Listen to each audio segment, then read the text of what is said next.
안녕하세요. 한 번에 합격한다. 원샷 원킬 전산회계입니다. 이번 강의는 DAT 2급 43회 상강 실무 강의로서 부가가치세 부분을 가지고 함께 공부할 수 있도록 하겠습니다. 문제 2번 부가가치세입니다. 먼저 과세 매출 자료의 전자세금계산서 발급이네요. 거래명세서도 나와 있고요. 첫 번째 자료 1번입니다. 보통예금 국민은행 거래 내역이 나왔습니다. 매출이니까 국민은행 통장으로 돈을 받았을 것 같네요. 일단 살펴보겠습니다. 날짜는 5월 10일 오투전자로부터 받았고요. 그리고 500만원 이렇게 되겠네요. 자, 아래쪽도 한번 보겠습니다. 거래 명세서가 나왔습니다. 빨간색이고요. 첫 번째 빨간색이니까 매출입을 알 수 있습니다. 두 번째 거래 명세서가 나오니까 분명히 전자세금계산서 발행도 하고 국세청에 전송도 하는 이런 작업이 있겠네요. 공급자 우리 회사 네모전자고요. 오투전자에게 팔았네요. 그리고 공급일이 2020년 5월 15일이고요. 1500에 150, 1650이고요. 내용이 나와 있습니다. 그리고 하단에 한번 볼게요. 이거 전체적으로 보았고 이 자료 설명부터 이 전체가 참 중요합니다. 아무리 바쁘시더라도 이 내용을 대충 보시면 실수가 발생을 합니다. 상세하게 보셔야 돼요. 첫 번째 자료 1은 제품 공급 전, 즉 오투전자로부터 계약금으로 입금된 국민은행 보통예금 거래 내역이며 계약금에 대해서는 전자세금계산서를 발급하지 않았네요. 한꺼번에 하겠단 말입니다. 두 번째 자료 2는 오투전자에게 제품을 공급하고 발급한 거래 명세서이다. 계약금을 제외한 잔액은 6월 15일에 받기로 하였단 말은 잔액은 안 받았다. 아예 알겠습니다. 자, 평가사항이 나와 있네요. 평가사항 이것들을 우리가 수행해야 된단 말이죠. 첫 번째 5월 15일의 거래 자료를 입력하시오. 그러니까 날짜가 두 개가 있었습니다. 여기에 보시면 5월 10일도 있고요. 5월 15일도 있는데 5월 10일은 입력하지 말란 말이네요. 두 번째입니다. 전자세금계산서 발행 및 내역 관리를 통하여 발급 및 전송을 하시오. 그리고 전자세금계산서 발급 시 결제 내역 및 전송 일자는 고려하지 말 것. 예, 요거는 거래명세서 나왔을 때 이렇게 해줘야 함을 알 수 있었습니다. 자, 실무 수행 순서를 한번 살펴보겠습니다.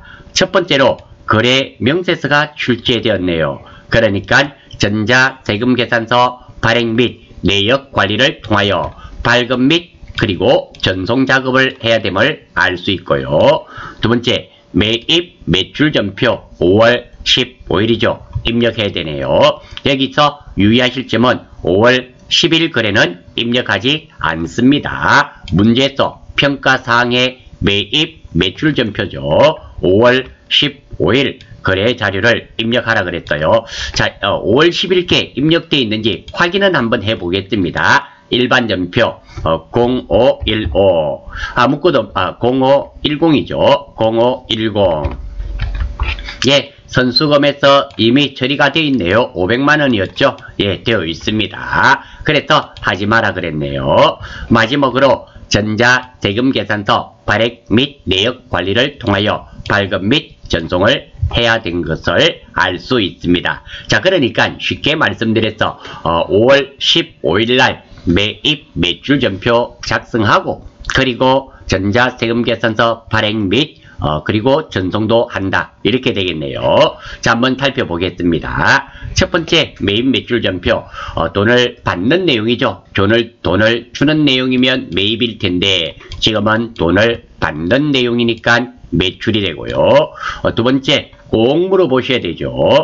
부가세를 받았습니까? 150만원 받았죠. 예입니다. 그리고 정빙수리로 무엇을 발행하게 됩니까? 전자세금계산서를 발행할 겁니다. 그래서 매출과세가 되겠습니다. 다음 공급가 1,500에 부가세 150, 거래처는 오투전자죠. 그리고 전자는 전자 발행이라고 하시면 안 됩니다. 우리가 발행하고 나서 확인할 거예요. 즉 다시 말해서 입력하는 순간에는 비워둘 것이다. 붕괴는 지금 알 수 없고요. 자, 이 문제의 포인트는 전자세금계산서 발급 및 전송이 되겠고요. 간단한 거래 내용은 제품 매출하고 돈 받는 내용입니다. 구체적으로 제품 1,500만원과 부가세 150만원을 매출하고 계약금 먼저 받은 500만원을 차감한 잔액은 못 받은 거죠. 돈을 못 받았으니까 외상매출금 아니면 미수금인데 지금은 재고자산을 판매하고 돈을 못 받았기 때문에 외상매출금이 되겠죠. 의외로 외상매출금은 잘 안 들리는데요. 이 문제가 기계장치를 팔고 이렇게 했더라면 의외로 외상매출금 하시는 분들 많습니다. 잘 실수하는 계정과목들이니 이런 거는 꼭 한 번씩 생각을 하시고 문제를 해결하셔야만 됩니다. 지금은 외상매출금이 맞습니다. 출제위원의 출제의도는 전자세금계산서 발행 및 전송작업이 가능한가요? 이렇게 됩니다. 자, 분기 한번 보겠습니다. 첫 번째, 제품을 매출했으니까 제품 매출 1,500, 부가세 받았죠? 150만원, 부가세 예수금 150만원, 계약금 먼저 받은 거 있었잖아요. 선수금 500만원, 나머지 잔액 1,150만원이 외상 매출금이 되겠죠. 자, 그래서 자, 다음 팀을 짜고요. 차변 대변 자리를 잡아야 되지 않습니까? 제품 좋네요. 제품 매출, 제품이라는 재고자산이 감소되었죠. 줄어들었으니까 대변. 마지막으로 채권, 채무, 예금에 관련된 계정과목 찾습니다. 외상매출금과 선수금. 외상매출금 누구한테 받아야 되나요? 오투전자. 선수금 누구한테 받았습니까? 오투전자. 그래서 자동으로 거래처가 걸리기 때문에 거래처는 걸지 않고요. 붕괴는 현금이나 외상. 자, 지금은 외상하시면 안 됩니다. 이렇게 차변에 외상매출금이든 외상매입금이든 하나만 딸랑 놓으면 외상, 2번 외상 거래가 되는데요. 이렇게 자식이 있으면 다른 것과 함께 있으면 안 됩니다. 그래서 붕괴는 혼합이 되겠습니다.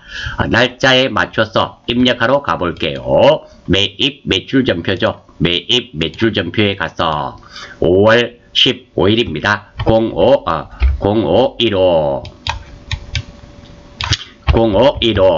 자, 유형 매출과세입니다. 매출과세 11번이 되겠죠. 선택해 주시고, 자, 품목, 수량, 단가 이거 안 적으셔도 됩니다. 꼭 중요한 것은 다른 곳에 반영이 될 때는 적어주셔야 돼요. 시간만 되신다면 적어주시는 것을 권장드립니다. 여기에 나와 있잖아요. 여기에 나와 있는 네모닉 프린터 이거 적어주시기를 권장드리고, 그리고 시간이 부족하신 분은 안 적으셔도 무방하다 이런 의미가 됩니다. 1호 뿔뿔 부가세 맞고요. 거래처는 네모였나요? 네모전자 네모 아니었나요? 오투네요. 우리 회사가 네모죠. 오투 되었고요. 전자는 넘어가야 된다 그랬습니다. 붕괴는 3번. 자, 대변 제품 매출 맞고요. 차변만 입력하면 되겠네요. 3번. 먼저 외상 매출금이죠. 외상 매출금 115000불. 그리고 차변 3번. 선수금 500만원 5뿔뿔. 자, 입력이 되었는데 꼭 입력이 끝나시면 확인을 하셔야 됩니다. 5월 15일 매출 그리고 과세 1,500에 150 맞고요. 그리고 오투전자 맞으며 그리고 분계 혼합 맞고 비어 있습니다. 하단입니다. 자, 대변의 제품 매출 부가세 예수금 금액도 맞고요. 차변 외상매출금 선수금 금액도 맞고 대차차액 발생하지 않았습니다. 이름으로써 매입, 매출 전표는 입력했고요. 자, 바쁜데 선생님 이거 왜 자꾸만 확인하십니까? 자, 이유가 있습니다. 자, 이렇게 보시면 코드 번호 있잖아요. 이것이 나는 분명히 외상매출금, 선수금으로 입력한다고 했는데 선택하는 과정에서 잘못 입력하는 경우가 종종 있습니다. 제가 했던 강의도 한번 살펴보시면 실수가 뜨문뜨문하게 입력이 잘못된 게 있어요. 이렇게 확인하는 과정을 거치시면 찾아진다라는 겁니다. 아니면 내가 예상했던 가채점보다 점수가 낮다 이런 말씀도 하십니다. 그러니까 꼭 확인하십시오. 눈으로 보시면 시간이 얼마 걸리지 않습니다. 제가 설명을 드리니까 이렇게 오래 걸리는 것처럼 느껴지는 거예요. 다음 두 번째입니다. 전자세금계산서 발행을 해야 되겠죠. 자, 여기 보시면 전자세금계산서 발행 및 내역 관리가 있습니다. 선택해 주시고, 자, 여기에서 날짜가 5월 15일이니까 0515 해주시면 됩니다. 엔터, 엔터, 엔터. 하나 나왔죠? 미전송되어 있습니다. 오토전자 금액도 맞고요. 왼쪽에 체크박스를 체크해 주시고, 그리고 위쪽에 보시면 전자발행 1번, 국세청에 전송 2번, 이 순서대로 하시면 됩니다. 전자발행, 거래처에 발행하는 겁니다. 로그인 자동으로 되니까 확인. 자, 여기 볼게요. 네모전자고요. 오토전자에게 발행을 하는데 이 세금계산서는 이 사람 메일로 간다라는 겁니다. 자, 요 정도 확인하시고, 그리고 발행, 간단합니다. 한 건 발행되었죠. 두 번째, 국세청에 전송하러 가겠습니다. 이거 선택하시고요. 로그인. 자, 나타났습니다. 날짜 나왔으니까 우리가 조회를 해야 되겠죠. 매출을 했으니까 매출 조회 눌러주시면 하나가 나타납니다. 여기에 보시면 미전송되어 있죠. 자, 요것을 발행 버튼을 눌러주시면 국세청에 전송이 됩니다. 발행 완료. 자, 되었습니다. 이래서 이것은 끝이 나는데요. 자, 여기서 우리 주의할 점이 하나 있습니다. 첫 번째, 이게 국세청까지 전송이 되고 나서 뭐가 틀렸다, 수정하기가 쉽지 않습니다. 사실은 국세청까지 전송되고 나면은 우리가 수정 세금계산서를 발행을 해야 된다라는 겁니다. 그렇게 해야 되는데 실무에서는 그렇게 해야 되지만 우리가 시험에서는 이거 고쳐야 되는데 고치는 작업이 아주 번거롭습니다. DD 2급은 시험이 빡빡합니다. 이렇게 국세청에 전송되는 등록하는 것과 전자세금계산서 발행하는 부분은 애시당초 틀리지 않게 꼼꼼하게 하셔야 됩니다. 바쁘지 않더라도 고치기가 녹록하지 않고 고쳐져도 이것이 시간이 많이 소요되기 때문에 아주 곤란을 겪게 됩니다. 그래서 기억하십시오. 등록과 전자세금계산서 발행을 하는 문제는 애시당초 틀리지 않게 좀 더 시간을 많이 할애하셔서 꼭 실수가 없도록 해주시기를 바랍니다. 자, 발행이 되었고요. 자, 마지막으로 확인하러 갑니다. 5월 15일 해가지고 무엇을 확인하는가 하면 여기에 전자 발행이라고 되어 있죠. 여기까지가 이 문제가 끝이 나는 것이며 이 문제는 꼭 출제되는 문제니까 반드시 익혀 주시기를 바라겠습니다. 자, 2번입니다. 수정 전자세금계산서의 발행입니다. 그러니까 뭐가 잘못됐단 말입니다. 빨간색 전자세금계산서네요. 그러니까 매출이 뭐가 틀렸단 말입니다. 뭐가 있단 말이네요. 네모전자 우리 회사죠. 하이시스템에게 판매했네요. 6월 10일입니다. 1200에 120입니다. 수량단가 나와 있고요. 금액도 이렇게 나와 있습니다. 외상미수금 됐으니까 돈 못 받았고 외상매출금으로 되어 있겠네요. 자, 자료 설명 한번 보겠습니다. 첫 번째, 이 내용은 제품을 공급하고 발급한 전자세금계산서이다. 전자세금계산서의 공급받는 자를 주 코스 시스템으로 기재하였어야 하나 담당자의 실수로 주 하이 시스템으로 기재하여 발급하였음을 확인하였다. 아, 그러니까 거래처가 잘못됐네요. 어떤 것이? 이것이 주 코스 시스템이 맞는데 내가 잘못해서 이걸로 주 하이 시스템으로 발행을 했단 말입니다. 이거 수정 전자세금계산서 발행을 하고, 그러니까 이거는 폐기 처분이 되어야 되겠고, 폐기는 안 되죠. 마이너스 계산이 되어야 됩니다. 그리고 코스 시스템에 발행도 해줘야 되겠죠. 왜? 여기에는 발행하면 안 되고 여기에 발행을 해야 되니까 기존에 발행되어 있는 하이 시스템은 마이너스로 해서 발행을 해서 기존에 있던 건과 마이너스를 해서 퉁치지겠죠. 없던 걸로 만들어 버리고 새로운 주 코스 시스템에 발행을 해야 된다는 거 알 수 있습니다. 그러니까 전자세금계산서가 2매가 발행이 되어야 되겠네요. 알 수 있고요. 두 번째 평가 문제 한번 보겠습니다. 수정사유를 선택하여 기재사항 착오 정정에 따른 수정전자세금계산서를 발급 및 전송. 이것도 발급도 하고 전송작업도 해라 그럽니다. 우리 조금 전에 거래 명세서처럼 그렇게 해란 말입니다. 외상대금 및 제품 매출에서 엄수로 처리하고, 자, 이 말은 왜 나왔는가 하면은, 자, 주 하이 시스템에 잘못 발행했잖아요. 1500에 150, 1200에 120입니다. 그것을 외상매출금으로 해두었는데, 마이너스 외상매출금으로 발행을 하면은 없어지겠죠. 이렇게 해란 말입니다. 하고, 전자세금계산서 발급 시 결제 내역 및 전송일자는 무시할 것, 이렇게 되어 있네요. 자, 전체적으로 문제는 이해가 되었습니다. 자, 한번 보겠습니다. 우리 수정 전자세금계산서 발행을 할 텐데요. 간단합니다. 첫 번째, 우리 메인 매출전표 6월 10일을 선택해야 되겠죠. 왜? 6월 10일께 틀렸으니까. 두 번째, 화면 상단에 보시면 수정세금계산서가 있습니다. 선택하고, 수정사유는 기재사항 착오, 문제도 기재사항 착오라고 다 알려줬습니다. 친절합니다.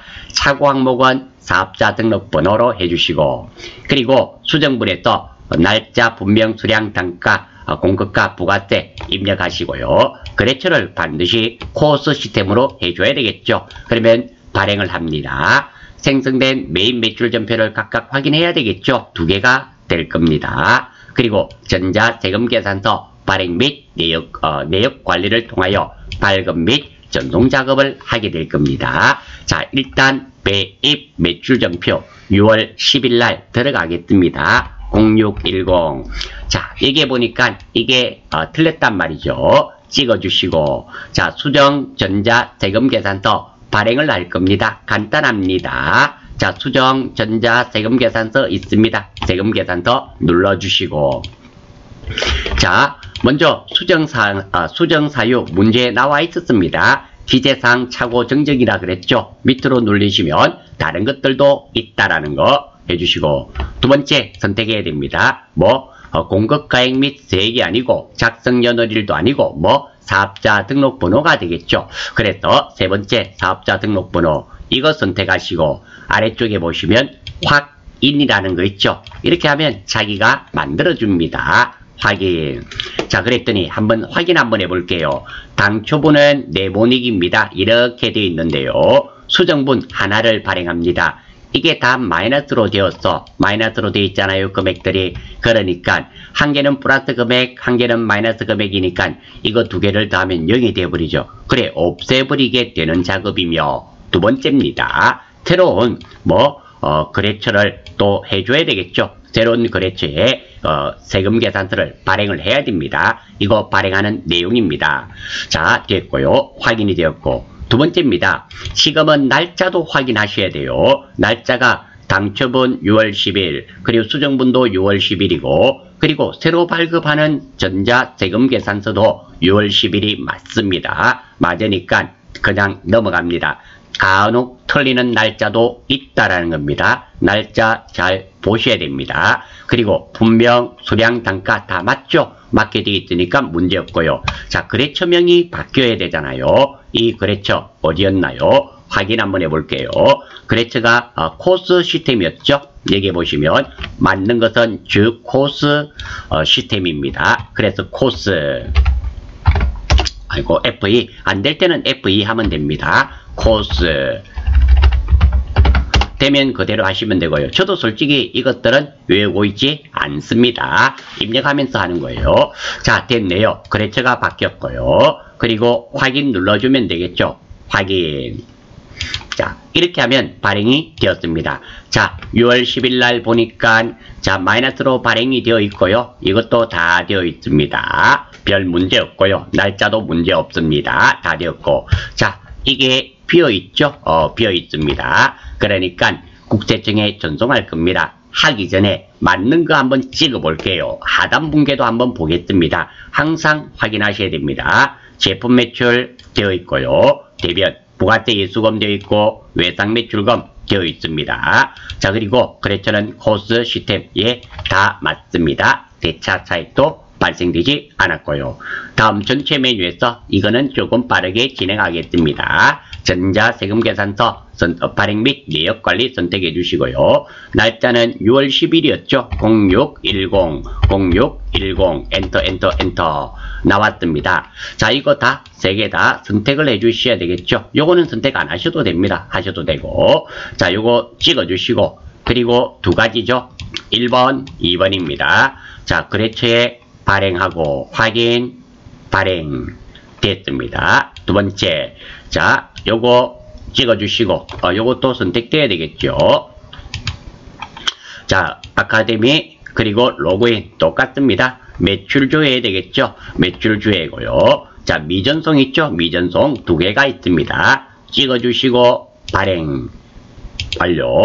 또 찍어주시고 발행 완료. 자, 그러면 오른쪽이 전송 성공으로 나옵니다. 별 문제가 없습니다. 자, 여기까지가 끝이 났는데요. 자, 메인 매출 전표에 가서 확인은 하셔야 됩니다. 10일 했을 때, 자, 여기에 전자 발행으로 되어 있으면 되는 거예요. 뭐 완벽하게 끝이 났네요. 이 문제는 어려워 보이지만 실제로는 일반 메인 매출 전표 하는 것보다 1번 문제보다는 훨씬 수월하다는 것을 아실 수가 있습니다. 자, 2번 문제는 이렇게 정리하고 넘어가겠습니다. 3번입니다. 수출 실적 명세서네요. 그리고 작성자의 부가가치세 신고서 작성입니다. 점수 세네요. 부분 점수도 있습니다. 자료 1. 보통예금 국민은행 거래입니다. 국민은행 보통예금 계정 과목이 나오면 국민은행 거래처로 걸려야 되겠네요. 자, 7월 13일 날 되었고요. 수출이니까 수출했단 말이겠네요. 그리고 돈은 245만 4,800원입니다. 자료 1, 요거 받았죠.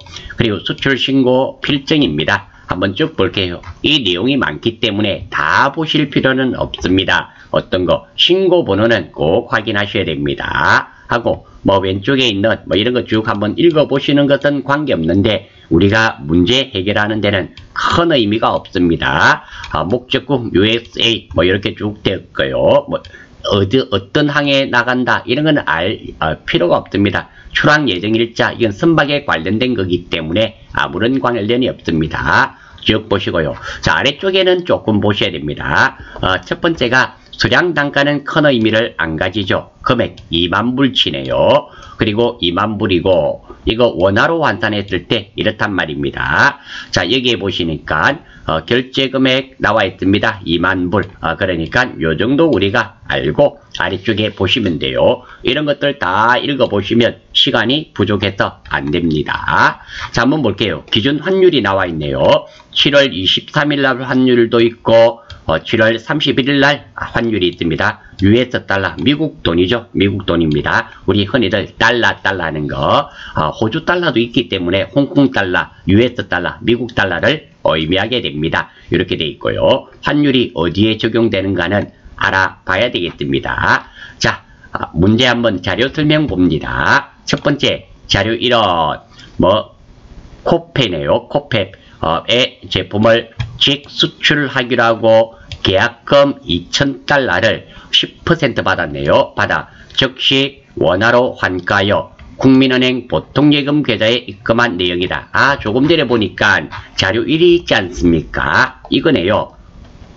7월 13일 날은 뭐 2,000불입니다. 2,000달러를 뭐 환율에 의해서 곱하기 환율 7월 13일 날 환율이 있었죠. 그거 곱해서 받은 돈이 이겁니다. 즉 선수금이 이만큼이다. 이렇게 되겠네요. 알 수 있습니다. 자, 두 번째입니다. 자료 인원 코페비네요. 제품을 직수출하고 신고한 수출 신고 필증이며 이거 알고 있었습니다. 잔금 18,000불이죠. 맞네요. 한 달 후에 수취하기로 하였다. 이 말의 의미는 18,000불은 못 받았다. 선적일이 나왔습니다. 7월 31일. 우리가 수출할 때는 별 내용이 없으면 선적지 인도 조건이죠. 즉, 이 18,000불의 환율은 언제 환율로 한다? 7월 31일 환율로 한다라는 거 알 수 있습니다. 자료 3은 기준 환율, 환율 내역이었습니다. 자, 평가 문제 한번 보겠습니다. 첫 번째, 7월 13일 계약금 입금에 대한 거래를 일반 전표에 입력하시오. 왜? 선수금에 대한 처리해란 말입니다. 두 번째, 수출 거래 내역을 매입 매출 전표에 입력하시오. 과세 표준 및 제품 매출은 부가가치세법에 따라 회계 처리할 것. 요거 돈 계산하는 게 조금 어렵습니다. 그리고 세 번째, 부가가치세 예정신고서에 반영해야 된다. 이렇게 돼 있네요. 하나씩 한번 살펴보겠습니다. 2기 예정신고서에. 자, 실무 수행 순서를 한번 볼게요. 우리가 전체적으로 문제를 훑어봤는데요. 첫 번째는 일반 전표 입력해야 되겠죠. 계약금 먼저 받은 거. 두 번째, 수출 거래를 매입 매출 전표에 입력해야 됩니다. 세 번째는 2기 부가가치세 예정신고서에 반영합니다. 우리가 매입 매출 전표를 입력하면은 자동으로 반영이 됩니다. 그래서 우리 KT 시험은 안에 들어가서 직접 수정하는 것은 거의 없습니다. 몇 개가 없고요. 이렇게 대부분은 전표를 발생을 시켜서 반영시키고 그리고 들어가서 확인한 다음에 저장만 하시면 모든 것이 대부분 처리되게 되어 있습니다. 자, 먼저 하나씩 1번부터 하겠습니다. 첫 번째입니다. 이 내용은 계약금을 받은 내용이죠. 간단 거래 내용은 계약금을 먼저 받은 내용입니다. 두 번째, 상세 거래 내용은 계약금 245만 4,800원을 국민은행 보통예금으로 받은 내용입니다. 물론 이 돈은 2,000불 곱하기 7월 15일인가요? 7월 13일 날 환율을 곱하면 되는데 뭐 굳이 곱해볼 이유도 없습니다. 왜? 보통예금으로 이렇게 받았기 때문에 당연히 그 환율로 들어온 것 아니겠습니까? 그래야 될 거예요. 자, 일단 7월 13일 날 일반 전표에 입력하겠습니다. 자, 일반 연표 7월 13일입니다. 0713. 자, 차변이네요. 보통예금 받았죠. 보통예금 국민은행입니다. 국민 크게 문제 없고요. 국민은행도 맞네요. 보통이죠. 보통 첫 번째 거 선택해 주시고 금액은 제가 한번 봐야 되겠네요. 2454800 2454800 되었고요. 대변 4번 선수금 계약금 먼저 받았죠. 259번 COP COP 요거는 영어로 쳐야 되겠죠. COP 엔터 크게 문제 없고요. 2454800 이렇게 하면 뭐 일반 전표 7월 13일 것은 차변 문제 없고 대변 선수금 문제 없습니다. 문제 없고 금액도 각각 맞네요. 아무런 문제가 없습니다. 자, 그래서 첫 번째 부분, 이 부분은 마무리가 되었습니다. 자, 문제는 매입 매출 전표에 입력하는 겁니다. 자, 이거 하기 전에 제가 정리를 하나 해두었어요. 자, 이게 법을 조금 알아야 됩니다. 자, 우리가 알고 있는 것도 있고 좀 놓치신 게 있을 수 있다라는 겁니다. 수출하는 재화의 과세 표준입니다. 자, 수출하는 재화의 과세 표준은 공급 시기 도래 전과 공급 시기 이후의 과표가 다르다는 거예요. 관련 법령 부가가치세법상법 시행령 51조 외화의 환산에 나와 있습니다. 이게 부가세법에 맞게끔 해라 그랬습니다. 자, 한번 볼게요. 법 13조 1항 1호. 이건 뭐 큰 의미가 없죠. 규정하는 대가를 외국 통화 또는 기타 외국환으로 받을 때는 다음 각 호익 규정에 규정하는 금액을 그 대가로 한다. 공급 대가 있죠. 자, 첫 번째입니다.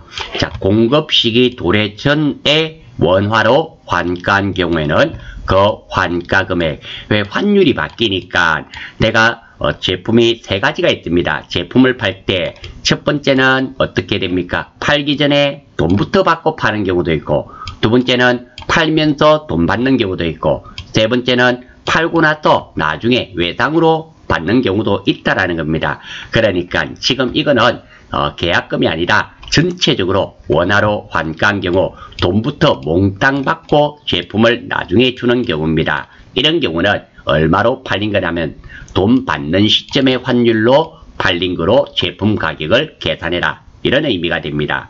두 번째는 공급 시기 이후에 외국 통화, 기타 외국환의 상태로 보유하거나 지급받는 경우에는 동조익 규정에 규정하는 공급 시기의 외국환 거래법에 의한 기준 환율 또는 제정 환율에 의한 계산 금액. 그러니까 어떻게 되는가 하면 이게 되는 거죠. 우리가 이 부분은 선적지 인도 조건 그 정도 생각하면 되겠습니다. 공급 시기니까 공급 시기는 어디로 본다? 선적지 인도 조건 아닙니까?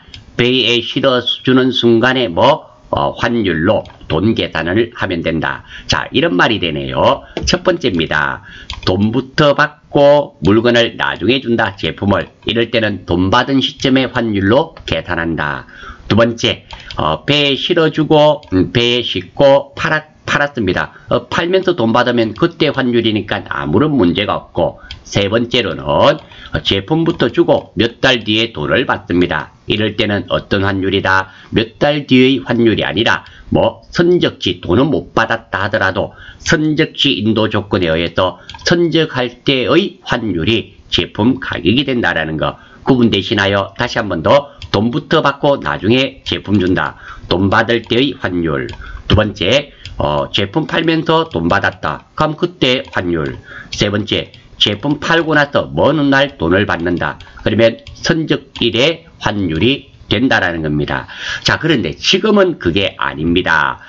계약금 일부 받고 그리고 돈은 또 나중에 받습니다. 전체를 다 받았을 때는 이랬는데 지금은 계약금을 일부 받고 제품 판매하고 나중에 돈 받잖아요. 즉 1번 부분과 3번 부분이 섞여 있습니다. 그런 경우 한번 볼게요.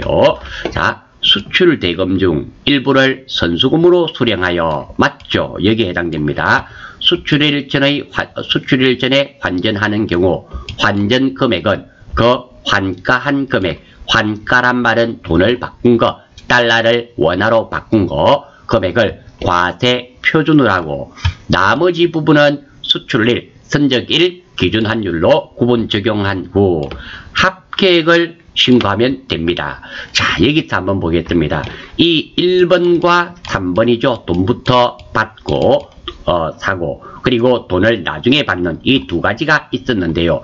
1번 부분과 3번 부분이 섞여 있을 때는 매출액을 어떻게 한다라고 되어 있습니까? 수출 대금 중 선수금으로 수령하여 수출일 이전에 환전하는 경우는 환전 금액은 그 환가한 금액을 과세 표준으로 하고, 조금 전에 240 얼마 있었잖아요. 54,800원입니까?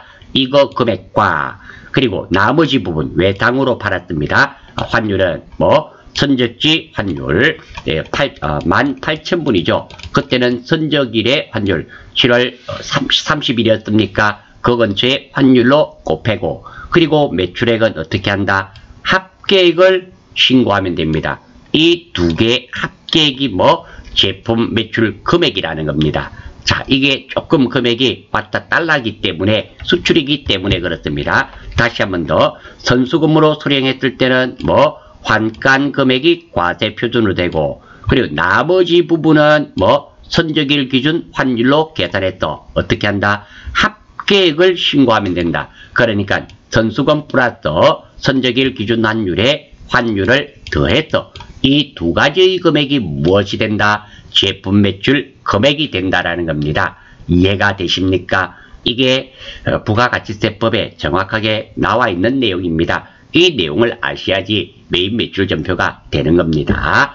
자, 이해되셨으리라 생각하고, 아무튼 핵심은 여기입니다. 핵심은 여기가 되는데요. 이 내용들도 좀 알아주시면 참 좋죠. 여러분들은 대부분 선적지 인도 조건 18,000불원 또는 20,000불이 선적지 인도 조건으로 돈을 못 받았다 이래 되면 그 환율 하나만 나왔는데, 지금 이 문제는 계약금을 먼저 받은 것 플러스 선적일의 환율, 이 두 가지가 섞여서 나왔다라는 거예요. 만약에 계약금이 아니라 돈부터 몽땅 다 받았더라면 이게 제품의 공급가가 될 것이며, 나중에 배에 싣고 나중에 받을 거다. 그럼 배에 실어준 날이 됩니다. 이 정도는 충분히 알고 계셨으리라 생각되는데, 지금 이 문제는 어떻게 계약금도 받고 그리고 잔액을 외상으로 했기 때문에 이 환가한 금액, 이 원화 금액 플러스 어떤 거 외상 매출금, 이때 배 선적 시점에 환율을 곱한 이 두 가지 금액이 공급가가 된다라는 거, 그게 지금 제가 하고 싶은 말입니다. 조금 어려운 문제였어요. 사실 많이 어려운 문제였죠. 자, 한번 살펴볼게요. 자, 이것은 돈 받는 내용입니다. 매출이고요. 부가세 받았습니까? 안 받았죠? 증빙서류로 무엇을 주었습니까? 아무것도 안 주었습니다. 수출하면서 아무것도 안 주었으면 그게 바로 수출이 되겠죠. 그래서 매출이면서 수출입니다. 두 번째입니다. 공급가가 있는데요. 이 공급가는 자, 이겁니다. 우리 계약금 먼저 받은 거 있습니다. 맞나요? 선수금 있었죠? 에다가 18,000불 곱하기 1246원 60전이네요. 이게 선적일의 환율입니다. 이 두 개 더한 것이 제품의 가격이 된다라는 거예요. 이거 설명드린 거예요. 이 돈이 어떻게 해서 나왔는가? 그래서 부가가치세법에 나와 있잖아요. 돈을 계약금 공급시기 도래전에 돈을 받았을 때는 그 환가한 금액과 그리고 잔액은 이후에 받는 것은 선적일 기준으로 돈을 계산해서 합산해서 제품의 공급가로 한다. 이 말이었습니다. 그리고 선수금 이만큼은 당연히 차감해야 되겠죠. 잔액은 돈 못 받은 내용이 됩니다. 그래서 공급가는 이만큼이 되고요. 부가세는 없고 거래처 됐고, 전자는 당연히 아니죠. 붕괴는 지금 알 수 없고요. 자, 다음 제품 팔았으니까 제품 매출 이만큼, 그리고 선수금 2454800원 빼야 되겠죠. 그리고 잔액은 외상 매출금이며, 그리고 둘 다 채권, 채무, 예금에 관련된 계정 과목이며 거래처가 같기 때문에 거래처 걸어주지 않습니다. 자, 이 문제 출제위원의 출제 의도는 수출하는 재화의 과세 표준을 계산할 수 있나요? 즉, 이 금액 계산이 가능한가? 이 금액은 선수금 받았던 것 플러스 선적일의 환율이라는 거, 이거 알아주시고요. 이것은 혹시 여러분들이 오해하실까 싶어서 잘못 알고 계신 분이나 이런 분을 위해서 제가 부가가치세 법을 그대로 가져왔고요. 그리고 이 부분은 제가 국세청에 누가 질의해 놓은 게 있었습니다. 그거를 찾아가지고 국세청 답변을 그대로 제가 올려둔 겁니다. 참고하실 수 있도록 하십시오. 자, 메인 매출 전표 입력하러 한번 가보겠습니다. 7월 31일이네요. 자, 메인 매출 전표 0731. 자, 매출이면서 수출이죠. 16번입니다. 16번 선택해 주시고요. 품목, 수량, 단가 요건 생략하겠습니다. 공급가는 제가 보고 입력할게요. 이게 좀 어렵네요. 옆으로 약간 치우고 24893600 엔터 됐고요. 다음 거래처는 COP죠. COP 엔터 됐고요. 전자는 아니죠. 아닙니다. 붕괴는 3번. 자, 됐고요. 하단 제품 매출 되었고, 대변은 되었고, 차변 3번 외상 매출금이죠. 외상 매출금도 보고 좀 쳐야 되겠습니다. 자, 22438800 그리고 차변 3번 선수금이죠. 선수금 금액은 2454800 됐네요. 자, 확인 한번 해볼게요. 자, 7월 31일 날 맞고요. 그리고 매출 맞습니다. 그리고 수출 맞죠. 공급가 그리고 금액 맞고요. 거래처 맞고 분계 혼합 맞습니다. 하단 분계 한번 볼게요. 제품 매출, 외상 매출금, 선수금 맞고요. 금액 예 맞네요. 자, 입력에 아무런 문제가 없었습니다. 자, 마지막으로 우리 이게 두 번째였지 않습니까? 세 번째로 이것을 어디에 반영을 해줘야 될까요? 부가세 이기 예정 신고에 부가세 신고서에 반영을 해라 그랬습니다. 부가세 신고서에 들어갑니다. 자, 이기 예정이죠. 7월달이니까 07월 01일부터 09월 30일까지입니다. 엔터. 자, 불러와졌네요. 자, 여기 보시면 어디에 매출이죠? 여기입니다. 매출이니까 여기고, 요 중에 수출은 영세지 않습니까? 영세율 세금 계산서 아니니까 기타 부분 보면 됩니다. 우리가 입력했던 금액이 반영이 되어 있죠. 여기까지 하시면 이 문제가 끝이 나고요. 그리고 이렇게 들어오시고 나시면 저장 버튼 눌러주시든지 아니면 그냥 빠져놓으시면 저장할까요? 물어봅니다. 제가 ESC 해보겠습니다. 눌렀더니 데이터를 저장할까요? 당연히 이해를 해야 됩니다. 자, 이게 우리가 방금 했던 수출한 금액 있죠? 2천 몇백만원. 이 금액을 입력한 게 아닙니다. 반영을 시켰습니다. 문제에서 분명히 부가세 신고서에 반영해라고 했습니다. 아니요를 하게 되면은 저장이 안 돼요. 그러니까 이해해 주시면 이 문제는 완벽하게 끝이 나게 되는 겁니다. 과정이 조금 길었죠? 조금 길었지만 그래도 충분히 여러분들이 하실 수 있으리라 생각되고, 이 문제에서는 가장 핵심은 메인 매출 전표, 그 돈 틀리면 다 틀리는 거잖아요.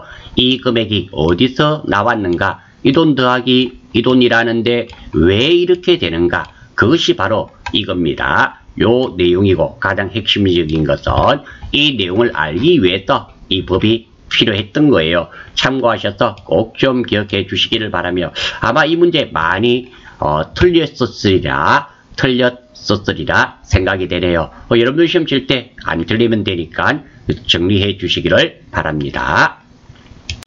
4번 건물 등 감가상각 자산 취득 명세서 작성자의 부가가치세 신고서 작성이네요. 9점짜리입니다. 부분 점수가 있단 말이죠. 부분 점수가 있다 하더라도 안 틀리는 게 중요하죠. 배송 트럭의 매입이네요. 전자 세금 계산서 교부받았습니다. 파란색이니까 매입이네요. 다들 매입에 관련된 거네요. 주 나라 자동차로부터 구입을 했고요. 그리고 날짜는 10월 7일입니다. 3천만원에 부가세 줬네요. 300만원. 배송 트럭이고요. 그리고 3천만원에 300만원 외상 미수금이니까 돈 안 줬죠. 재고자산 위의 것을 구입하고 돈을 안 줬으니까 미지급금이 되겠습니다. 자, 아래쪽도 한번 볼게요. 스마트폰 구입했네요. 신용카드입니다. 삼성카드고요. 90만원에 9만원, 99만원입니다. 무엇을 샀는지는 모르겠어요. 신용카드 99만원짜리로 샀고, 현금 영수증도 받았네요. 전자랜드로부터 했고, 날짜는 12월 20일, 요거는 12월 10일이죠. 부가세인데요. 다들 매입 매출 전표와 관련이 있습니다. 자, 됐고요. 자, 자료 설명 한번 볼게요. 자료 1원, 주 나라 자동차로부터 제품 배송을 위해 영업부에 필요한 배송용 트럭을 외상으로 구입하고 발급받은 전자세금 계산서. 자료 2원, 삼성 디지털 프라자로부터 대표이사가 개인적으로 사용할 스마트폰을 구입하고 취한 신용카드 매출전표. 신용카드가 놓으면 카드사가 반드시 거래처로 걸리죠. 그거 알아주셔야 됩니다. 그리고 계정과목 가지급금으로 써라 그랬네요. 가르쳐주네요. 감사합니다. 그리고 거래처도 가지급금에 걸어달란 말이죠. 예, 알겠습니다. 그런데 여기서 하나 생각해야 되는 것은, 이게 제가 불공일 때 제가 말씀을 드렸는데 기억하지 하실는지 모르겠습니다. 불공사유에 해당이 되면서 세금 계산서를 교부받은 거래는 매입 매출 전표에 입력해야 되지만, 불공사유에 해당하면서 카드나 현금 영수증을 교부받은 거래는 일반 전표에 입력을 하셔야 됩니다. 아마 많은 학생들이, 수험생들이 이 2번 매입 매출 전표에 입력하셨을 확률이 많습니다. 저하고 공부하시는 여러분들은 꼭 일반 전표에 입력해 주시기를 바라겠습니다. 3번 자료 3은 전자랜드에서 경영지원팀 사무실에 사용할 공기청정기 비품이네요. 구입하고 수취한 현금 영수증이다. 아예 전체적으로 이해가 되었습니다. 어떤 것들을 우리가 해야 되는지 살펴봅니다. 자료 1에서 3에 대한 거래 자료를 매입 매출 전표 및 일반 전표에 입력하시오. 왜? 2번이잖아요. 불공 사유에 해당이 되면서 카드나 현금 영수증을 교부받은 것은 일반 전표에 입력해야 되고 1과 3은 매입 매출 전표에 입력해야 됩니다. 그래서 이렇게 나왔네요. 전자세금계산서와 관련된 거래는 전자입력, 그러니까 전자세금계산서 발행 및 전송작업은 하지 마라, 이런 의미가 되겠죠. 그리고 2번 이익이 확정신고기간의 건물 등 감가상각자산 취득 명세서를 작성하시오. 자, 작성하라니까 와, 무엇이 이런 게 다 있노? 너무너무 힘들다. 아닙니다. 이게 우리 DAT, AT 시험은 이렇게 매출 전표를 발생을 시킨다 그럽니다. 전표를 입력하면은 이게 자동으로 반영이 됩니다. 그러니까 여기 가서 버튼 한두 번만 더 하면 끝입니다. 끝이니까 너무 걱정하실 필요 없어요. 이런 거에 쫄지 마십시오. 세 번째, 이익이 부가가치세 확정신고에 반영하시오. 여기서 우리가 무슨 작업하는 게 아닙니다. 들어가서 확인만 하시면 돼요. 다른 작업하지 않습니다. 그러니까 AT 시험은 대부분 전표를 입력해서 반영시키고 이 작업인 거지. 이것들을 우리가 직접 작성하는 것은 거의 없다라는 거예요. 몇 개 없습니다. 그러니까 결코 긴장하거나 흥분하거나 그러실 이유가 전혀 없다. 이래 말씀드리겠습니다. 다시 한번 말씀드립니다. 이 자료만 정확하게 입력하시고 여기 2번과 3번은 들어가셔서 반영만 하면 됩니다. 그러니까 이게 제일 중요하단 말이죠. 나머지 것들은 보시면 별거 아니네 하실 겁니다. 처음이시니까 이상하다 생각하시는 거예요. 훨씬 쉽습니다. 자, 한번 보겠습니다. 우리가 작업 수행 순서가 되겠죠. 첫 번째, 일반 전표 및 매입 매출 전표를 입력해야 됩니다. 자료 1은 트럭 매입은 매입 계획이 공개가 되죠. 매입 매출 전표에 입력합니다. 두 번째, 자료 2는 대표이사의 개인적인 지출입니다. 그러니까 불공 사유에 해당이 돼요. 그래서 불공으로 매입 매출 전표에 입력해야 될 것처럼 보이지만 주의 적어두었죠. 불공이라 하더라도 세금 계산서를 교부받지 않은 거래는 일반 전표에 입력해야 됩니다. 즉 다시 말해서 세금 계산서 이외에 카드 명세서나 아니면 현금 영수증을 교부받은 거래는 일반 전표에 입력해야 된다. 이게 핵심입니다. 자료 3은 자료 3, 비품은 매입세 공개가 가능하기 때문에 매입 매출 전표에 현금 과세조 현과로 입력해야 됩니다. 그리고 2번입니다. 요거 2번은 일반 전표에 입력하고 1번과 3번은 매입 매출 전표에 입력하게 됩니다. 입력하고 나면 이거 반영을 시키는 거예요. 건물 등 감가상각자산 취득 명세서를 작성하는데요. 반영만 시키면 됩니다. 건물 등 부가가치세 1이 있습니다. 건물 등 감가상각자산 취득 명세서 선택하고요. 이익이 확정이니까 월과 일을 선택하고 블록이 탭 눌린 다음에 내용 확인하면 끝입니다. 끝. 요거 잠시 뒤에 한번 보여드릴게요. 제가 이렇게 쭉 나열을 한 것은 혹시 처음이신 분들이 따라하지 못하실까 싶어서 혹시 혼자 해보실 때 이렇게 하시면 된단 말입니다. 단 조건이 있습니다. 자, 1번 자료를 입력하지 않으면 당연히 이대로 따라하면 될까요? 안 될까요? 안 되죠. 이것이 반영이 된단 말입니다. 그렇기 때문에 이거 입력하고 나셔서 이렇게 반영하시면 됩니다. 3번 두 번째, 이익이 부가가치세 확정신고서에 반영을 하는데요. 이것도 역시 반영시키면 됩니다. 우리 앞에서 3번 문제에서 수출 실적 명세서였습니까? 그거 반영하는 거와 동일합니다. 그러니까 새로운 내용이 거의 없습니다. 어떤 게 새로운 내용이 있다? 이거 하나 새로운 내용인데요. 여기서 조작하는 게 없다라는 겁니다. 자, 일단 우리 전표 입력부터 한번 살펴보겠습니다. 자, 먼저 자, 전표 입력. 우리 가지급금 있죠? 카드 결제했던 거. 간단 거래 내용입니다. 가지급금을 삼성카드로 결제한 내용입니다. 카드가 놓으면 카드사 거래처로 걸려야 된다는 거였죠. 가지급금 99만원을 삼성카드로 결제한 내용. 선생님, 가지급금 90만원에 부과세 있지 않습니까? 가지급금은 지금 대표이사 개인적인 지출은 불공사유에 해당이 되잖아요. 불공사유 모르시면 시험 치기 곤란하십니다. 꼭 좀 익혀주시고, 그리고 핵심 내용은 문제에 카드사가 나오면 카드사가 거래처로 걸리며 돈을 지급하지 않은 내용입니다. 따라서 미지급금 부채가 증가되었죠. 99만원. 그리고 가지급금 99만원. 부채가 증가되었으니까 대변이 되겠네요. 미지급금이 채권, 채무, 예금에 관련된 거. 가지급금, 이지한, 거래처 걸어놨고 문제 분명히 제시가 되어 있습니다. 이런 거 하나씩 놓치시면 곤란한 거예요. 그리고 삼성카드가 나오면 반드시 카드사가 거래처로 걸린다 그랬습니다. 자, 이거 일반 전표부터 먼저 입력하겠습니다. 일반 전표 10월 12일입니다. 차변 3번 가지급금이고 이기한이네요. 이기 거래처 걸어주시고 금액은 990불. 대변 답은 미지급금이었죠. 253번. 거래처는 삼성카드였습니다. 삼성카드 잘 선택해 주시고 금액은 990불. 입력이 끝나면 반드시 확인. 10월 10일 맞고요. 차변 가지급금 이기한 대변 253번 미지급금 삼성카드 금액은 99만원씩. 일반 전표 입력은 문제없네요. 물론 1, 2, 3번 자료 순서대로 해도 되는데 메인 매출 전표는 따로 한꺼번에 하려고 제가 그랬습니다. 순서는 전혀 관계없습니다. 자, 메인 매출 전표 한번 볼게요. 자, 첫 번째입니다. 우리 트럭 산 거 있죠.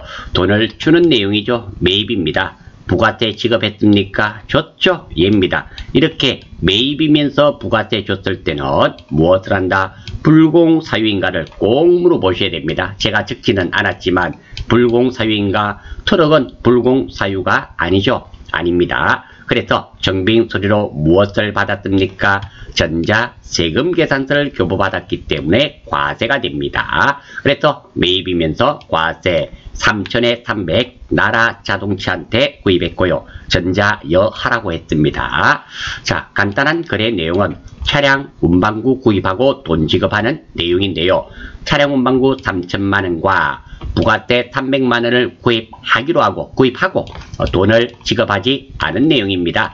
따라서 요거 두 개는 별 문제가 없고요. 돈 안 줬죠? 외상매입금 아니면 미지급금인데요. 지금은 차량 운반구이기 때문에 미지급금 되어야 되는 거 충분히 아실 수 있으리라 생각이 됩니다. 의외로 이런 것을 급한 마음에 외상매입금으로 한다라는 거예요. 돈 안 줬을 때는 꼭 외상매입금 아니면 미지급금인데 재고자산 아니네 미지급금 이렇게 선택을 해 주시기를 권장드립니다. 차량 운반구 3,000에 300 별 문제 없죠?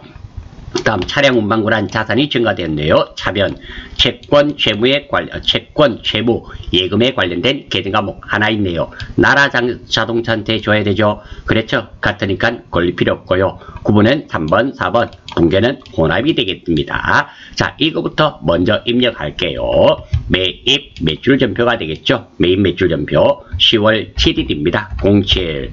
자, 매입 과세죠. 51번입니다. 51번 선택해 주시고, 자, 이거 같은 경우는 다른 부속 서류에 반영이 되잖아요. 반영이 되는 것들은 꼭 좀 이거를 적어 달라 그랬습니다. 제가 어떤 거는 적고 어떤 것은 적지 않는데요. 이게 나와 있는 것은 분명 배송 트럭.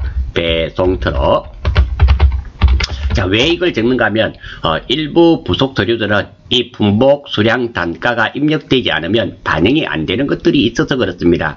제가 거래자료 입력 1번 문제 할 때는 이런 거 아예 무시하고 넘어왔잖아요. 하지만 부가세 부분에서 이렇게 다른 부분에 반영이 되는 것들은 꼭 좀 적어 주시기를 바랍니다. 공급가 3,000에 부가세 300 맞고요.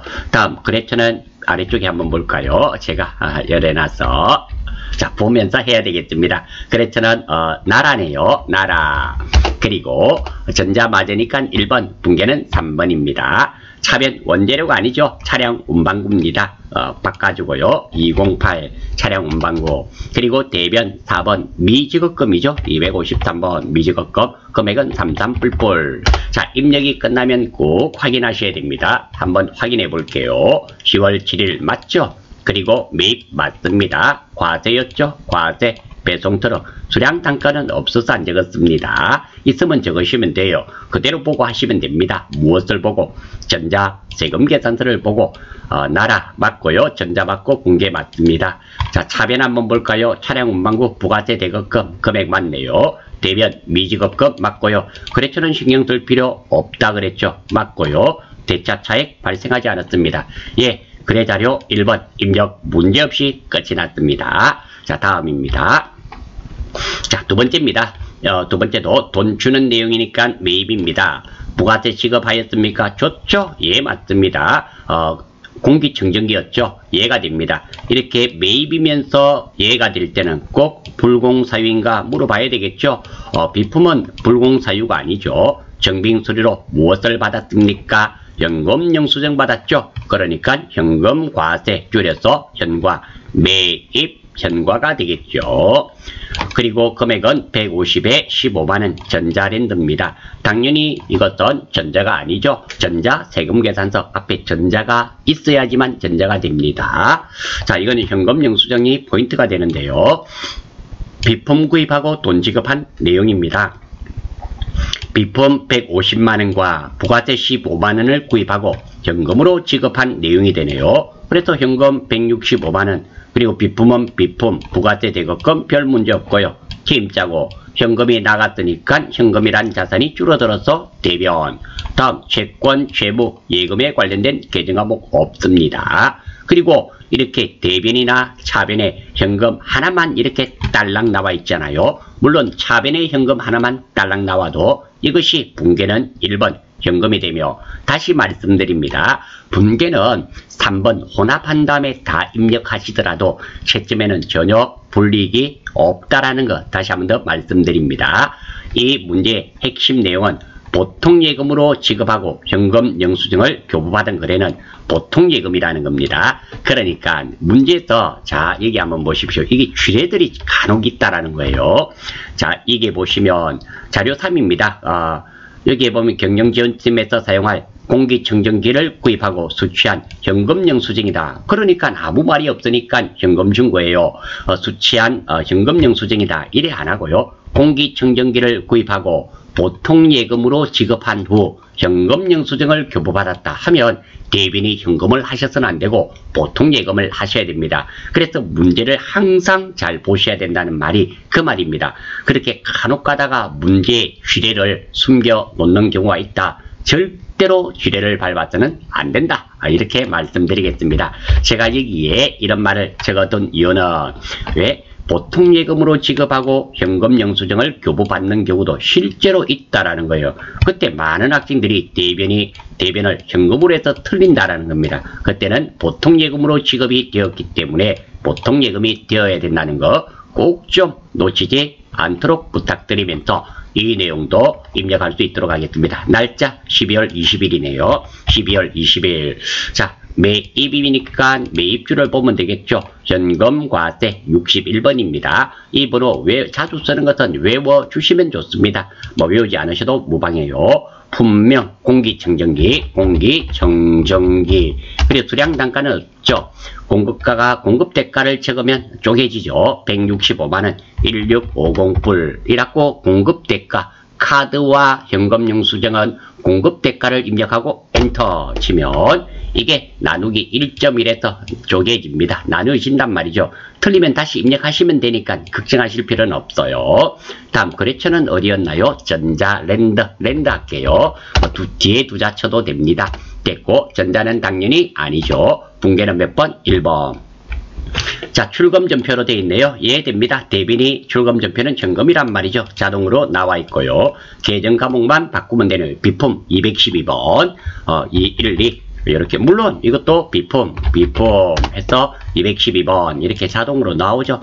편하신 대로 하면 됩니다.